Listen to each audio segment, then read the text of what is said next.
Baik, terima kasih pimpinan, Bapak Ibu anggota Komisi 3, teman-teman aktivis masyarakat sipil yang saya banggakan, teman-teman dari kepolisian, Pak Direskrimum. Kami dari fraksi Partai Demokrat memantau, mengamati, dan juga mengikuti penanganan kasus ini di kepolisian maupun di lembaga-lembaga yang selama ini punya kepedulian terhadap kasus ini.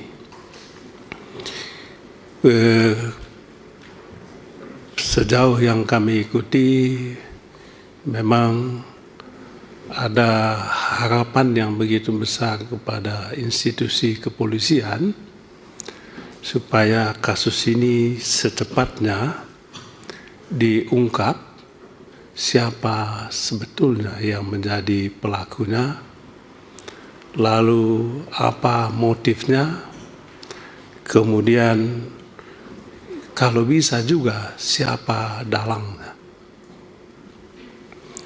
Ya, ini penting bagi kami untuk memberikan trust kepada publik bahwa institusi kepolisian sungguh-sungguh menjalankan pekerjaan dan tugasnya sesuai dengan mandat yang diberikan oleh konstitusi. Dan sejauh soal ini, Presiden Prabowo telah menegaskan dan memerintahkan institusi kepolisian supaya usut tuntas kasus ini sampai sedetail-detailnya. Saya rasa perintah ini sudah sangat kuat, perintah konstitusi dan perintah Presiden Republik Indonesia. Yang kedua, kami mempunyai pandangan, Pak Ketua, Bapak Ibu sekalian, kasus ini bukan kasus pidana biasa.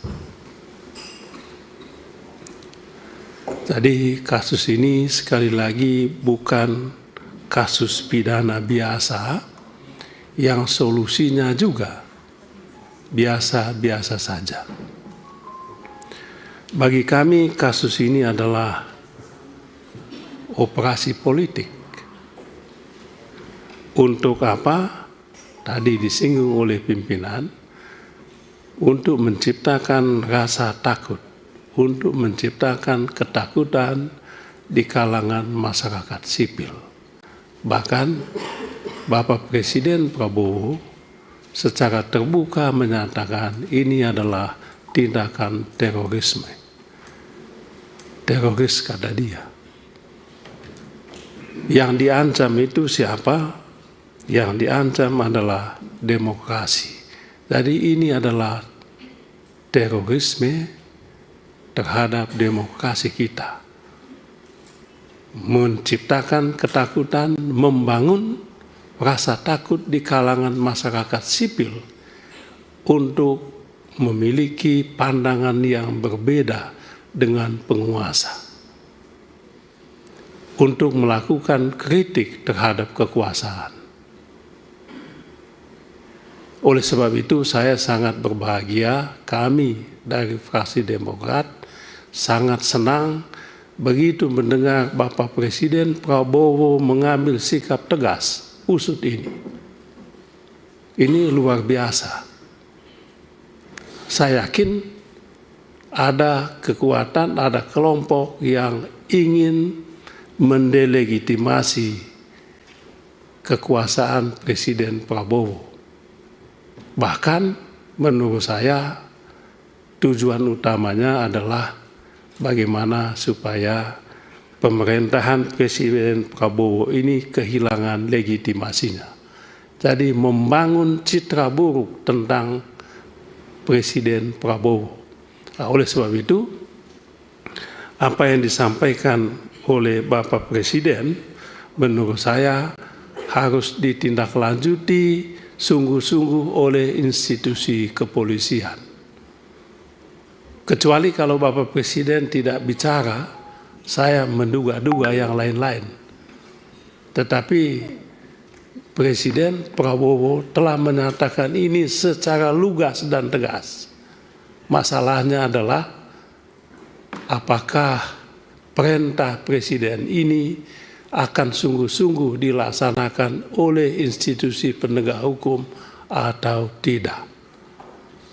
Pertanyaan yang kedua, apakah institusi kepolisian yang diperintahkan oleh Bapak Presiden untuk mengusut tuntas kasus ini punya kemampuan, punya sarana dan prasarana yang cukup untuk itu atau tidak?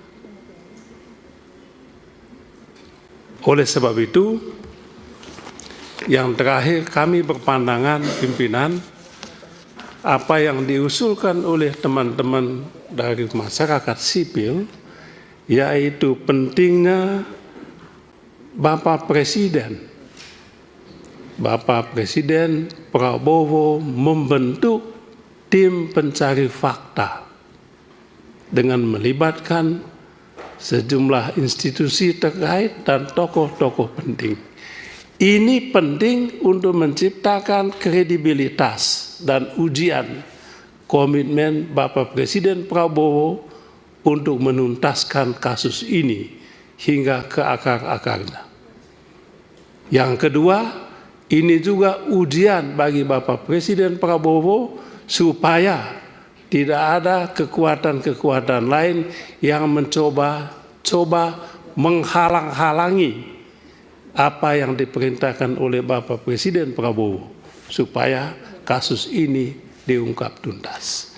Oleh sebab itu pimpinan, saya rasa tidak salah kalau kita mendukung dan mengusulkan kepada Bapak Presiden supaya beliau membentuk tim gabungan pencari fakta di luar aspek hukum tadi. Tentu institusi kepolisian terus jalan, tapi Bapak Presiden butuh legitimasi. Tidak benar tuduhan bahwa negara di belakang upaya ini. Tuduhan itu dijawab dengan membentuk tim gabungan pencari fakta. Kita tunggu hasilnya nanti. Sekian dan terima kasih. Ya, Pak Beni Harman.